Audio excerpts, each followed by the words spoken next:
My name is Amanda Strickler, and this is my case study for EDL 852. Summary of the case. So, we are in a small rural growing community that has fairly new schools, and many people are coming. It's growing at a rapid rate, about 2% per year. And Miss Potter has been hired to be the new principal of a new middle school in this rural community of Lightville. The decision for the new middle school was pretty controversial and only won by a small margin because they did not think they were going. The community did not think they were going to grow this fast, and were looking at cheaper options. Miss Potter was hired a year in advance, and she is expected to staff the new middle school, which many of the teachers previously already there got jobs at the new middle school, organize school programs, and meet with the architects to form a building plan. Miss Potter has also formed a committee to help her come up with a new vision and mission statement for the new school because she believes that is very important and one of the first things that she needs to do. Why are mission and vision statements so important? Because they provide the direction for the school and to help create unity for all members and understanding the goal for the school. They provide clarity for the education so all teachers, community members, and stakeholders are on the same page. And she wants to set that up so that everybody can be on the same page walking in the first day in this brand new school. The ethical issues that arise, I didn't find any legal issues, but what I consider maybe an ethical issue is that Miss Potter wants to form a committee who works collaboratively to form the new school's mission and vision statement. Her committee wants her to do it on their own, and they will support it. They believe that Miss Potter is the expert. That's why they hired her. So they want her to create it, and then they basically want to say yes or no and approve that because they trust her. But Miss Potter um, is not from this community, doesn't know necessarily the backgrounds or the ins and out, and she wants the community members to be a part and take ownership of the new expectations for this school. Um, so I feel like this is, I don't know, uncommon in a rural area. In a sense, I feel like rural schools really value the community and want community input and would be happy to help share their ideas. Uh, in larger schools, I feel like they might be willing to just um, say, yeah, you're the expert, we hired you, you come up with something and we'll support it. So I think it goes a little bit of 50-50 on how other schools or communities would view the issue that Miss Potter is currently having. So what is happening?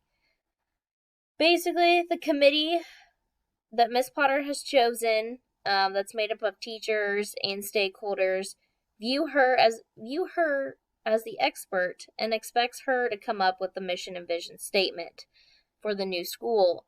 Miss Potter does not agree and believes that the community and this committee should have input in helping her build the new mission and vision statements. She wants a collaborative effort among stakeholders, while stakeholders want her to do it and basically want to approve or tell her what they like or didn't like about what she came up with. So the known facts of the case is that this is taking place in Lightville. It's a very rural community where over 60% of the families that are sending kids to school live on a farm. They have about 1,200 students, and they are increasing every year by 2% in population. It's becoming very popular, and they are 10 miles apart from a major city, so that's the big draw. The people in this case would be Joe Rawlings, the superintendent who hired the new principal, Miss Potter, Helen Burke, who is currently a teacher but also a board member's sister, and committee members, one being which is Dan Kelby, the PE teacher in the program, Obviously, it's a new public middle school that will be holding grades 6 through 8.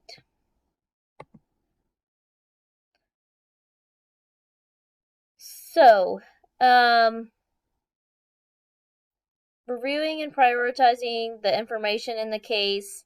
In summary, there's a difference of opinion between the outsider, Miss Potter, and the committee she has formed to try and help her come up with the new school's mission and vision statements.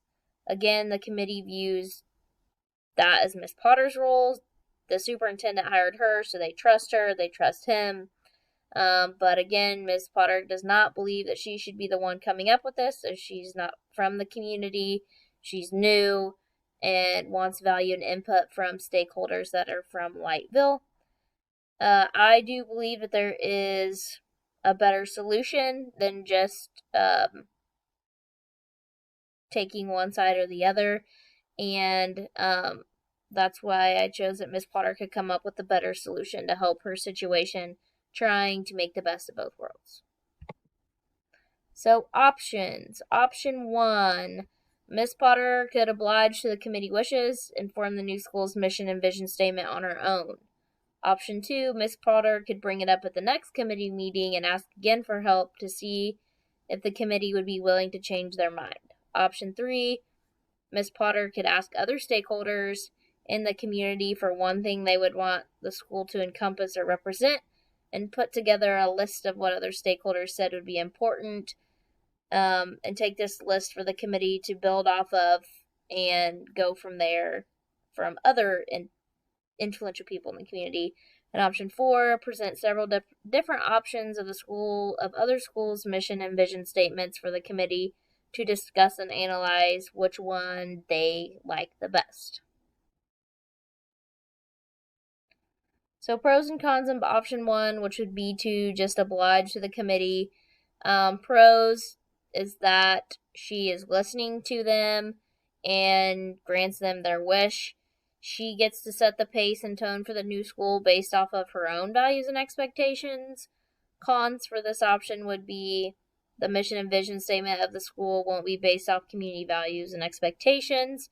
It could lead to little or no buy-in by other hired staff or community members and could create problems later on. For option 2, which would be to bring it up again at the next committee meeting, trying to get the importance across.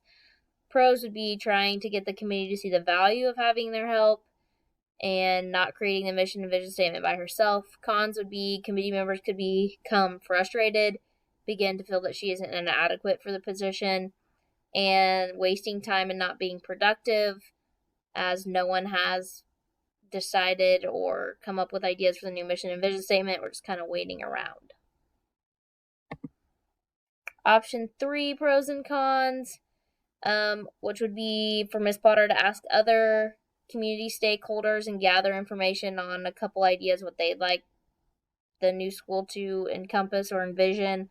Pros would be getting stakeholder feedback, which is very good because she's not from that community. Not making them feel overwhelmed with creating one themselves or just providing ideas, and letting the committee pick the best option and wordings that came directly from their community. Cons potentially could be other stakeholders may not be willing to participate, and committee may feel like Miss Potter did not listen to them. Option 4, pros would be she listened, which would be coming up with other schools' mission and vision statements and presenting them options of already previously made mission and vision statements. Pros would be she listens to her new committee members and grants them their wish of creating a mission and vision statement. She provides several options for the committee members to choose from, so they don't just have to agree or disagree on one. Cons would be that committee members could have problems deciding on which option they liked best.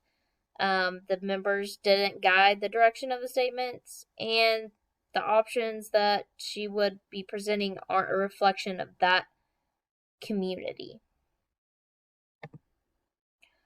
Personally, I would choose option 3 due to the fact that it allows other stakeholders a chance to participate.